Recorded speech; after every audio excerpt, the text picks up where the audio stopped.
लोग अच्छे होंगे। एक बार फिर से हमारे YouTube channel target with Rajendra में आप लोगों का स्वागत है। आज हम लोग रुक्मणी पब्लिकेशन का करते हैं। हमारा टेस्ट सीरीज ये 1 है, तो चलिए स्टार्ट करते हैं। हम लोग टेस्ट सीरीज 1 हमारा है रुक्मणी पब्लिकेशन का। जनरल अवेयरनेस सबसे पहले आपके सामने मैं लेकर आया हूँ, जो आपका जीके है, जीके जीएस है।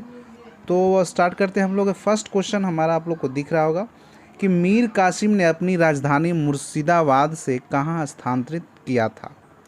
तो बताना आपको मीर कासिम जो है वह अपनी राजधानी मुर्शिदाबाद से जो कहाँ स्थानांतरित किया था। तो मीर कासिम जो है इसने जो है गोला बारूद के लिए जो है वहाँ पे कारखाना भी बनाया था। ठीक है, तो वह हमारा है राजधानी, वह हमारा है मुंगेर। ठीक है, तो मीर कासिम ने है जो है अपनी राजधानी मुर्शिदाबाद से मुंगेर हस्तांतरित किया था। और मुंगेर में आज देखते होंगे आप हथियार, बहुत वहाँ के लोग जो आज भी हथियार बनाते हैं, तो कहीं ना कहीं वहाँ पे गोला जो बारूद का जो निर्माण कारखाना लगाया गया था, वहाँ के कारीगर लोग वो सीख गया और जनरेशन बाय जनरेशन वो आने लगा, पीढ़ी दर पीढ़ी। तो मीर कासिम ने 1760 में बंगाल का नवाब बना था और 1763 में उसने मीर कासिम को हटाकर जो है मीर जाफ़र को बंगाल का नवाब बना दिया गया था अंग्रेज़ों के द्वारा। 22 अक्टूबर 1764 को जो है बक्सर का युद्ध हुआ था, जिसमें मीर कासिम, शुजाउद्दौला एवं शाह आलम द्वितीय जो है सब मिलकर जो है अंग्रेजी सेना को जो है हराने के लिए जो है लड़ाई लड़े थे। अंग्रेज़ की तरफ से जो नेतृत्व कर रहे थे वह जो है हेक्टर मुनरो थे। ठीक है, बक्सर का युद्ध हमारा 1764 में। तो इन्होंने जो है हराकर अंग्रेज़ी सेना ने हेक्टर मुनरो के नेतृत्व में विजय हासिल की।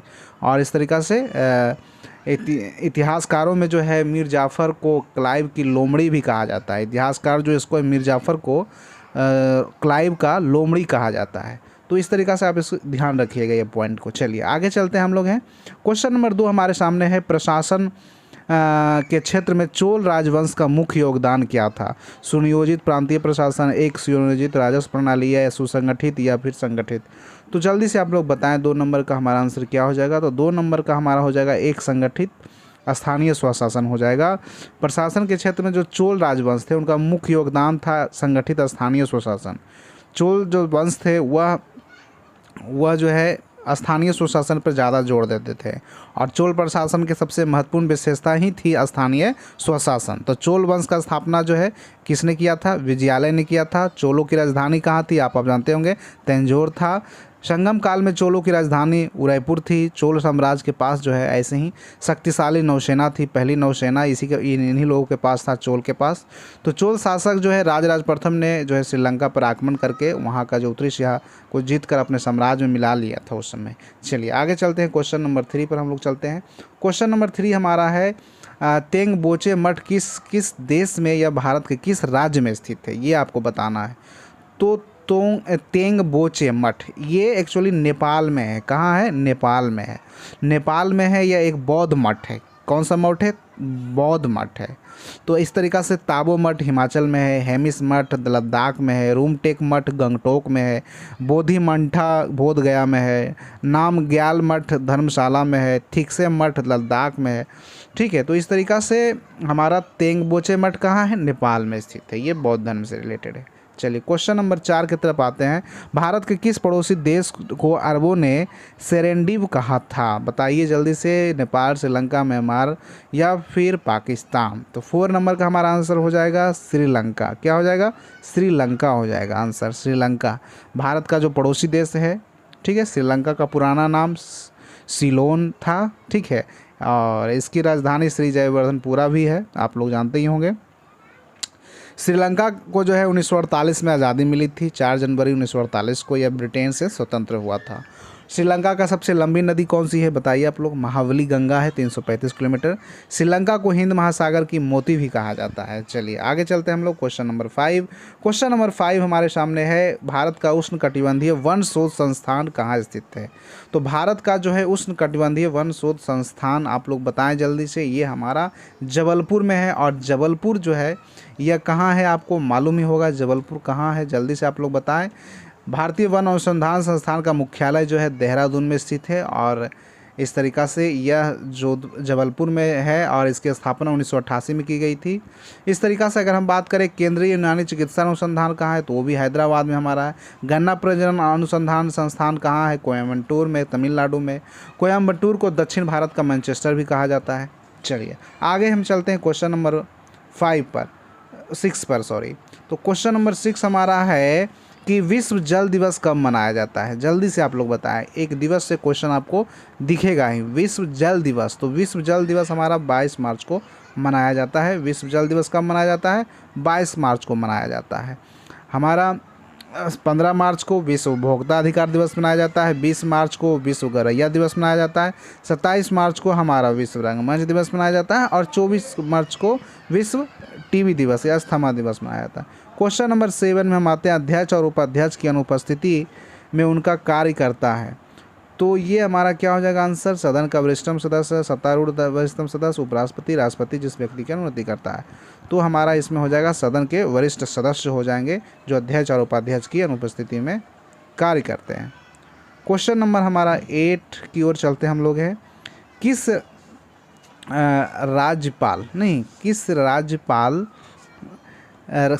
राज्य में राज्यपाल की नियुक्ति संविधान के अनुच्छेद से होता है। तो आपको बताना है किस अनुच्छेद से होता है राज्य में राज्यपाल की नियुक्ति। तो राष्ट्रपति द्वारा जो है आपको मालूम है अनुच्छेद 155 के तहत जो है राज्यों में राष्ट्रपति के द्वारा जो है राज्यपाल की नियुक्ति होता है और राज्यपाल जो है राज्य का कार्यपालक प्रमुख होता है और राज्यपाल जो है केंद्र सरकार के प्रतिनिधि के रूप में कार्य करता है और सामान्यतः देखा जाता है तो राज्य के लिए एक राज्यपाल होता ही है। लेकिन अगर 7वें संविधान संशोधन अधिनियम 1956 के अनुसार बात करें तो एक व्यक्ति को 2 या 2 से अधिक राज्यों के भी राज्यपाल नियुक्त किया जा सकता है। जैसे अभी कौन सा राज्य है जिसका 2 कार्यभार सौंपा गया, बताएं आपको। बिहार के राज्यपाल अभी कौन है। राज्यपाल पद का अनुच्छेद जो उल्लेख है वह अनुच्छेद 153 में किया गया है और अनुच्छेद 156 में राज्यपाल को पदावधि किसे संबंधित है। राज्यपाल का नियुक्ति के लिए जो अहर्ताएँ हैं वह 157 अनुच्छेद में दिया गया है विवरण और अनुच्छेद 159 में राज्यपाल को शपथ ग्रहण से संबंधित दिया गया है, जबकि अनुच्छेद 161 में राज्यपाल का क्षमादान से संबंधित प्रावधान किया गया है। चलिए क्वेश्चन नंबर 9 की तरफ हम लोग चलते हैं। भारतीय आर्थिक इतिहास के संदर्भ में निम्नलिखित में से उनकी स्थापना के अनुसार कालानुक्रमिक व्यवस्थित करें और सही कूट का चयन कर दें। आपको कूट के अनुसार आपको चयन करना है। क्वेश्चन नंबर 9 आप बताइए भारतीय आर्थिक स्थिति के संदर्भ में जो है, तो सबसे पहले देखा जाए तो हमारा आंसर हो जाएगा इसमें सी नंबर हो जाएगा। पहला नंबर पहले 3 आएगा क्षेत्रीय ग्रामीण बैंक, फिर 4 आएगा नबार्ड, फिर हमारा 2 आएगा सेबी और लास्ट में हमारा आएगा IRDAI। चलिए नेक्स्ट हम चलते हैं क्वेश्चन नंबर 10 के तरफ। निम्न में से कौन सा जो है वह परोक्ष कर का उदाहरण नहीं है। निम्न में से, तो निम्न में से कौन सा परोक्ष कर का उदाहरण नहीं है, वह हमारा जो है बिक्री कर है या शुल्क कर, उत्पाद शुल्क कर है या सीमा कर या आयकर है। जल्दी से आप लोग बताएंगे हमारा आंसर इसमें क्या होगा।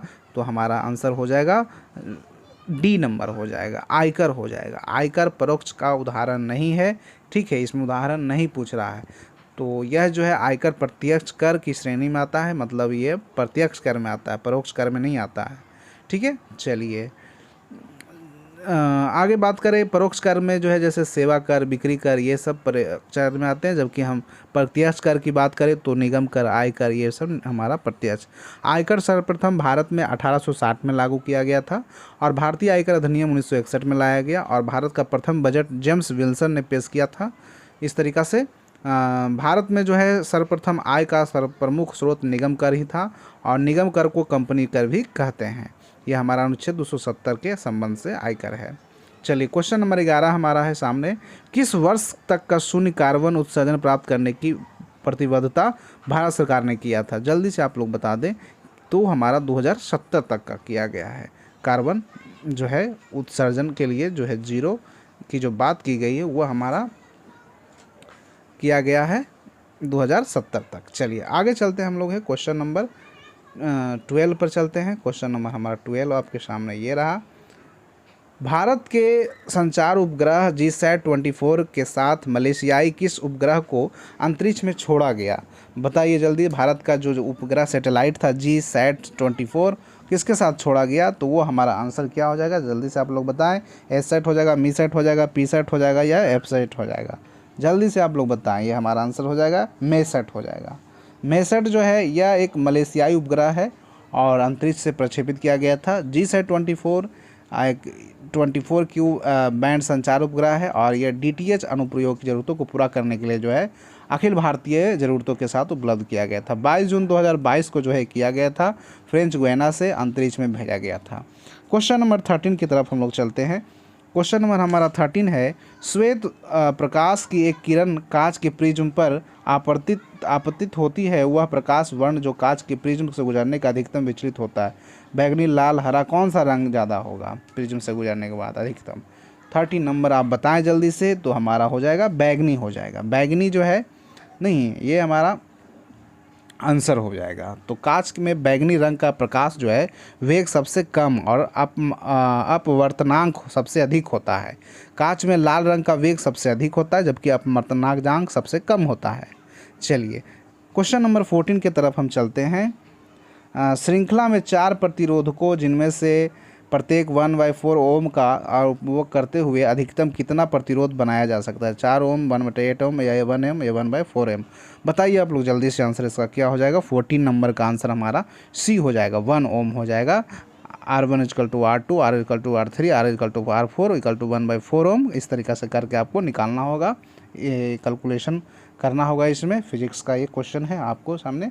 जर्मन सिल्वर एक मिश्र धातु है, क्या चीज़, किसकी चीज़ का मिलावट है इसमें, कॉपर, जिंक, निकेल या जिंक, निकेल, कोबाल्ट, ये आपको बताना है। जल्दी से आप लोग बताएं। क्वेश्चन नंबर 15 जो है, जर्मन सिल्वर कॉपर जो है किसका मिश्रण है, तो यह हमारा ए नंबर आंसर हो जाएगा। आंसर इसमें क्या हो जाएगा, कॉपर, जिंक और निकेल हो जाएगा, मिश्र धातु है। तो ठीक है, चलिए आगे चलते हैं और क्वेश्चन नंबर हम 16 नंबर पे चलते हैं। क्वेश्चन नंबर 16 है, आवर्त सारणी के समूह 1 में परमाणु संख्या के बढ़ने के साथ साथ निम्नलिखित में से क्या बढ़ती है, संयोगिता, परिमार्जन, अभिक्रियाशीलता या ऑक्सीजन शक्ति, क्या बढ़ती है, जल्दी से आप लोग बताएं। बहुत अच्छा क्वेश्चन है ये।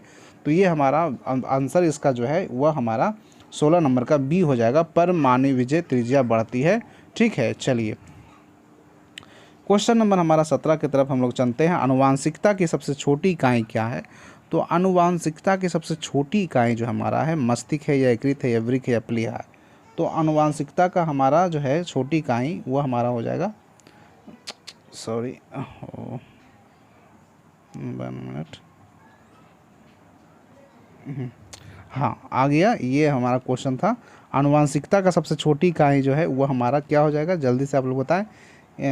जीन हो जाएगा ना, जीन हो जाएगा, जी हाँ, right answer gene. Question number 18 हमारा है, पीलिया जॉन्डिस किसके संक्रमण के कारण होता है, मस्तिष्क, यकृत, वृक्क और प्लीहा। क्वेश्चन नंबर 18 हमारा हो जाएगा प्लीहा, क्या हो जाएगा आंसर, प्लीहा के कारण। ऑप्शन नंबर हमारा डी हो जाएगा, ऑप्शन नंबर हमारा डी हो जाएगा। चलिए आगे चलते हैं क्वेश्चन नंबर 19 पर। पौधे को 5 समूहों में बांटा गया, इनमें से कौन सा एक नहीं है, तो बताइए। टेरिफोइडोफाइट, ब्रायोफाइट, प्रोटोकॉर्डो, जेम्स। 19 नंबर में हमारा क्या हो जाएगा आंसर हमारा, जल्दी से आप लोग बताएं। 19 नंबर में हमारा प्रोटोकार्डेडा हो जाएगा। प्रोटोकार्डेडा जो है ये 5 समूह में बांटा गया है पौधे को, थैलोफाइट, ब्रायोफाइटा, टेरोडोफाइटा, जेम्सोफाइटा, एंजियोमस पर इस तरीक़ा से बांटा गया है। क्वेश्चन नंबर 20 की तरफ हम लोग चलते हैं। निम्नलिखित में से कौन सा स्थानांतरण कृषि का एक प्रकार है, फंग, झूमिंग, फ्लैजेंडा, मिल्पा। बताएं जल्दी से आप लोग, हमारा आंसर क्या हो जाएगा इसमें, जल्दी से आप लोग बताएं। क्वेश्चन नंबर 20 में, तो क्वेश्चन नंबर 20 हमारा आंसर हो जाएगा सी नंबर, फ्लैजेंडा स्थानांतरण कृषि का एक प्रकार नहीं है। इसमें पूछा गया है कौन सा प्रकार नहीं है, तो हमारा फ्लैजेंडा हो जाएगा। ब्राज़ील में कहवा का बागान को फ्लैजेंडा कहा जाता है और ब्राज़ील, कोलंबिया, इक्वाडोर आदि कहवा उत्पादन में अग्रणी देश हैं। यहाँ लाल मिट्टी कहवा की खेती के लिए उपयुक्त है और सेंटोस बंदरगाह कॉफ़ी कहवा बंदरगाह के रूप में जाना जाता है। चलिए आगे चलते हैं क्वेश्चन नंबर 21 की तरफ। कविता संग्रह गोल्डन थ्रेशोल्ड के रचयिता कौन है, जल्दी से आप लोग आंसर करें। Sarojini Naidu, Mohammad Iqbal, Lata Mangeshkar, Annie Besant. 21 का हमारा आंसर हो जाएगा सरोजिनी नायडू हो जाएगा। ये गोल्डन थ्रेशोल्ड के रचयिता सरोजिनी नायडू हैं। सरोजिनी नायडू उत्तर प्रदेश के पहली महिला राज्यपाल रही है। इन्होंने 1925 में कानपुर कांग्रेस अधिवेशन की भी अध्यक्षता वाली प्रथम भारतीय महिला रही है और इस तरीक़ा से the broken king, the word of time आदि पुस्तकों की रचना सरोजिनी नायडू के द्वारा लिखी गई। सरोजिनी नायडू जो है भारत में को किला के नाम से भी जाना जाता है। और इस तरीक़ा से सारे जहाँ से अच्छा हिंदुस्तान हमारा गीत के लेखक मोहम्मद इकबाल है। ठीक है, मोहम्मद इकबाल नाम सुने होंगे आप लोग, एनी बेसेंट वगैरह का नाम भी आपने सुना होगा। चलिए क्वेश्चन नंबर हम लोग 22 के तरफ चल रहे हैं। 22 क्वेश्चन कह रहा है बिहार का वह जिला जिसने 2011 की जनगणना के अनुसार अधिक जनसंख्या वृद्धि दर्ज की। अब बताइए कौन सा जिला है। इसमें आपको बहुत आसान लगेगा, आसान हो सकता है आप पटना मार रहे होंगे, लेकिन वह हमारा पटना गलत हो जाएगा आंसर। तो आपको कौन सा जिला है जिसने 2011 जनगणना के अनुसार अधिक जनसंख्या दर्ज कराई, तो दर्ज तो हमारा मधेपुरा कराया है। बिहार का वह मधेपुरा जिला है जिसने 2011 की जनगणना के अनुसार जो है सबसे अधिक जनसंख्या जो है वृद्धि दर्ज की।